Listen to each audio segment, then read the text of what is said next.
In today's video, I'm going to teach you how to remove hidden text in Microsoft Word.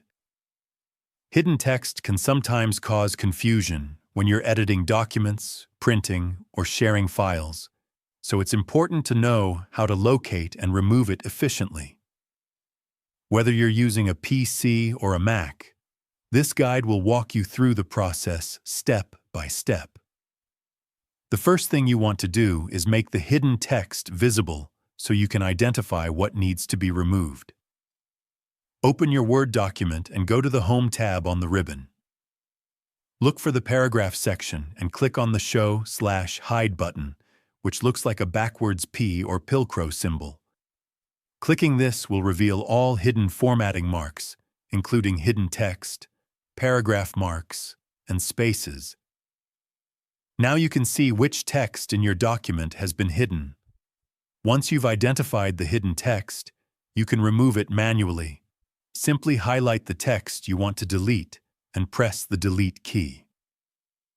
This works well for small amounts of hidden text, but if your document contains multiple hidden sections, it's often faster to use Word's Find and Replace feature.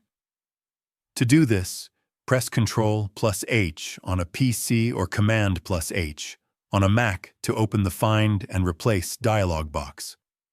Click on the More button to expand the advanced options. Then, click on Format and choose Font. In the Font dialog box, check the Hidden option and click OK. Back in the Find and Replace window, leave the Replace with field empty and then click Replace All. Word will automatically locate all hidden text in the document and remove it instantly. After removing hidden text, it's a good idea to double-check your document. Scroll through it to ensure that everything looks correct and that no important content was accidentally deleted. If you only wanted to temporarily reveal the hidden text, you can toggle the Show/Hide button off again to hide formatting marks once more. By following these steps, you can quickly clean up your Word documents and make sure no hidden text remains, which is especially important when sharing files or preparing documents for printing.